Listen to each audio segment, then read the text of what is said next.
बिहार विधानसभा चुनाव में पहले चरण का मतदान 6 नवंबर और दूसरे चरण का मतदान 11 नवंबर को है। अब तक महागठबंधन के सभी दलों ने सीटों का बंटवारा ही नहीं किया है। ये इस बार के चुनाव की सबसे अहम बात है, क्योंकि महागठबंधन चुनाव के तारीखों के ऐलान से पहले जिस तरीके से अग्रेसिव होकर एनडीए के खिलाफ खड़ी हो रही थी और अपनी एकता को दिखा रही थी, वो सब अब टाएं फिस हो चुका है, क्योंकि सीट शेयरिंग पर इनकी बात ही नहीं बनी है। ऐसे में ये कह सकते हैं कि इस चुनाव में महागठबंधन सीट बंटवारे की घोषणा किए बिना ही चुनावी मैदान में उतर गया है।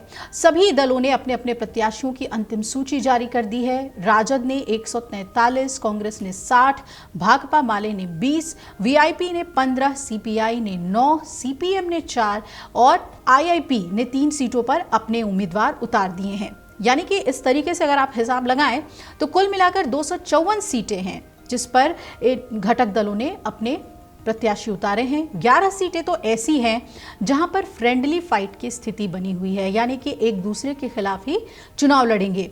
कुछ सीटों से नामांकन वापस भी लिए जा रहे हैं, जैसे लालगंज में राजद प्रत्याशी शिवानी शुक्ला के खिलाफ मैदान में उतरे कांग्रेस प्रत्याशी आदित्य राजा ने अपना नामांकन वापस लिया।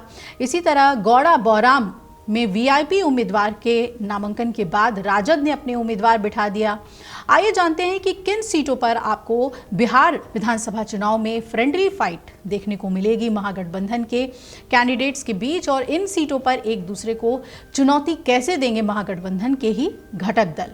सबसे पहले जो सीट चर्चाओं में है वो है कहलगांव विधानसभा सीट। यहां पर राजद और कांग्रेस के प्रत्याशी आमने सामने आ गए हैं।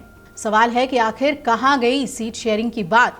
राजद की ओर से रजनीश यादव ने अपना नामांकन पर्चा दाखिल कर दिया, तो कांग्रेस की ओर से प्रवीण कुशवाहा पीछे नहीं हटे और उन्होंने भी नामांकन पर्चा दाखिल किया है। इसके बाद बारी आती है तारापुर विधानसभा सीट की। यहां पर तो राजद और वीआईपी आमने सामने है। जी हां, विकासशील इंसान पार्टी के प्रत्याशी आमने सामने हैं राजद के साथ। राजद के अरुण शाह ने नामांकन पर्चा दाखिल किया है, तो वीआईपी की ओर से सकलदेव सिंह ने भी अपना नॉमिनेशन भर दिया है। एक और सीट है जहां पर फ्रेंडली फाइट देखने को मिलेगी और वो है बछवाड़ा विधानसभा सीट।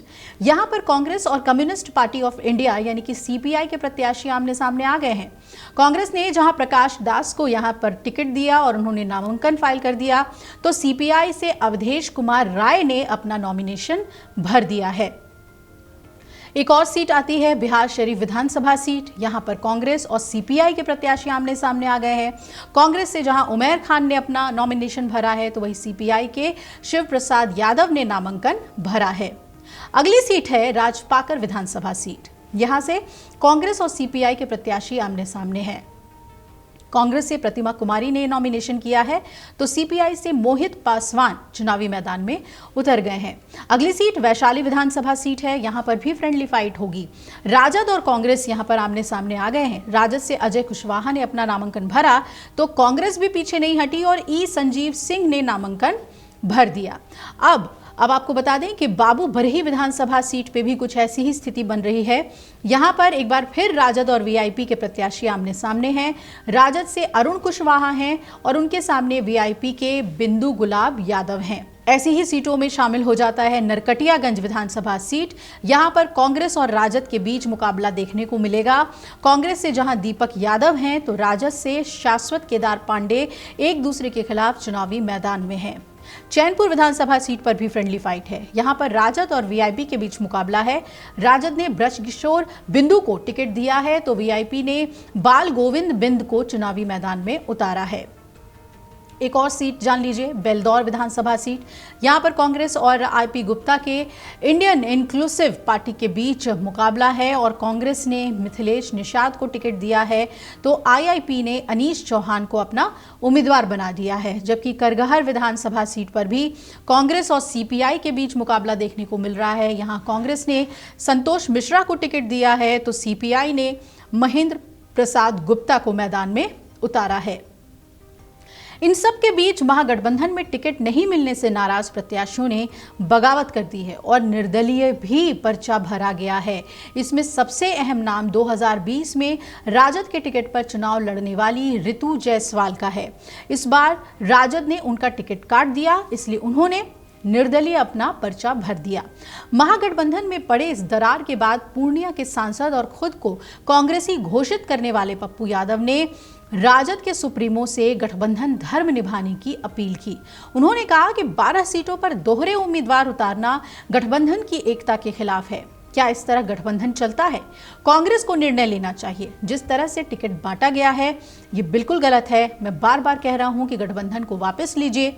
गठबंधन को कमजोर बनाया जा रहा है। और बिहार बीजेपी के प्रदेश अध्यक्ष दिलीप जायसवाल ने तो इस पर खूब चुटकी ली और कहा कि बिहार के मतदाता महागठबंधन की अंदरूनी लड़ाई और टिकटों की खरीद फरोख्त को देख रहे हैं। महागठबंधन आज तक सीटों का बंटवारा ही नहीं कर पाया और कई सीटों पर महागठबंधन के उम्मीदवार एक दूसरे को चुनौती दे रहे हैं। ऐसे में वो सरकार कैसे चलाएंगे? तो मौका मिल गया है एनडीए के घटक दलों को सवाल उठाने का महागठबंधन के खिलाफ। और दूसरी तरफ महागठबंधन के लिए ये बहुत ही असहज स्थिति है कि कितने सीटों पर वो फ्रेंडली फाइट लड़ रहे हैं। तो एकता की बात तो अब वो कर ही नहीं सकते। देखना है कि इन सीटों पर नतीजा किसके पक्ष में जाता है या फिर इनके बंदरबाट में एनडीए को क्या फायदा मिलेगा और कितना फायदा मिलेगा, ये तो चुनाव के बाद पता चलेगा।